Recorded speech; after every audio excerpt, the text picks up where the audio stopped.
كتير مننا بيسمع الجملة دي في التلفزيون 56-2 أول مرة، خصوصا لو بيتابع كواليس الافلام والمسلسلات، وكتير مننا عارف الكلاكيت، وكتير مننا برضو شايف انها حاجة ملهاش اي لازمة، مجرد شو او مود بيعملوه في كواليس الافلام. يعني هيكون لازمتها ايه يعني؟ مجرد مربع كده بيطلع صوت خبطة. اهلا بيكم، انا علي عبد الخالق، وفي الحلقة دي هجاوبك على سؤال: هو ايه الكلاكيت ولازمته ايه؟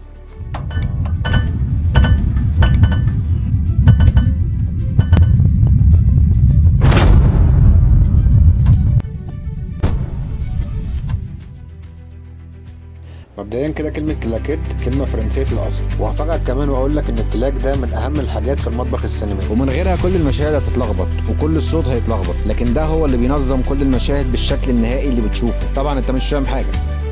بص يا سيدي، في السينما والتلفزيون والإعلانات وغيره الصوت والصورة ما بيتسجلوش مع بعض زي ما بتمسك التليفون وتصور فيديو بيه. لا، ما بيحصلش كده، وده لأسباب فنية معينة. يعني قبل ما نسجل الصورة بنقول رول كاميرا، وقبل ما نسجل الصوت بنقول رول ساوند، عشان نتأكد إن الاتنين اشتغلوا. طب هنركب الاتنين على بعض إزاي؟ من غير ما الصوت يسبق الصورة أو الصورة تسبق الصوت، لأن أكيد اللحظة اللي بدأ فيها الكاميرا مان تسجيل الصورة مش نفس اللحظة اللي بدأ فيها مهندس الصوت تسجيل الصوت. بنستخدم الكلاكيت يا معلم لأن صوته مميز في شريط الصوت. بص اسمع كده، أول ما يتسمع صوت الخبطة دي بيظبطوها على صوت الخبطة، وباقي الشوط بيظبط معاه. بعد كده بيقطع الكلاكيت من الشوط ويركب باقي الشوطات. بس كده؟ لا استنى، أنا ما قلتش حاجة. السؤال التاني بقى، هنعرف منين إن الصوت ده بتاع المشهد ده؟ ومن هنا نروح للأهمية التانية للكلاكيت. احنا بنصور حوالي 100 مشهد تقريبا، وبنسجل 100 صوت مثلا. طب أنهي صوت بتاع أنهي صورة؟ طيب الكلاكيت بقى هو اللي بيسهل تنسيق الصوت مع الصورة، وده لأن المونتير بيسمع في شريط الصوت بيانات المشهد وبيركبها على الصورة اللي تنطبق عليها نفس البيانات اللي بتكون مكتوبة على الكلاك أو الكلاكيت. هتقولي طب المشكلة دي هتتحل لو المشاهد والصوت اتصوروا وتسجلوا بالترتيب؟ اقول لك لا، ما ينفعش، وهقول لك ليه دلوقتي. طب ايام السينما الصامتة في العشرينات او الثلاثينات ما كانوش بيسجلوا صوت طبعا لانها سينما صامتة. طب كانوا بيستخدموا كلاكيت؟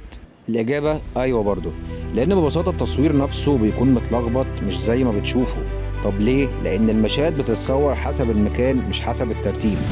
يعني مثلا العمل كله يحتوي على 90 مشهد مثلا، منهم 20 مشهد في بيت البطل و15 مشهد في بيت البطلة، و10 في الشغل مثلا، و30 في بيت عدو البطل، و15 مشهد خارجي في الشارع مثلا.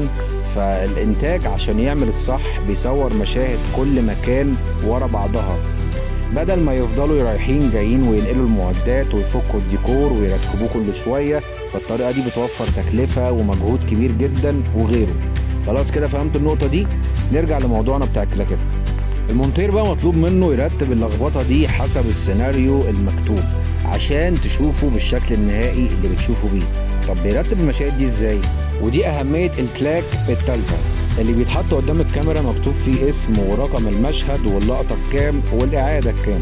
فالمونتير حسب ما بيسمع في شريط الصوت اسم ورقم الشوط بيركبها على الصورة بتاعة التسجيل ده، ومكتوب فيها الشوط ده رقم كام في المشهد الواحد والإعادة رقم كام، عشان المخرج ممكن يعيد الشوط 5 مرات بس يحس إن تاني مرة كانت أحسن مرة، فيقول لهم في الرابور أو التقرير اللي مع الكلاك اعتمدوا تاني مرة مثلا. بس كده عرفت بقى الجهاز البسيط اللي أنت مستوعب بيه ده بيعمل إيه؟ كلاكيت تاني مرة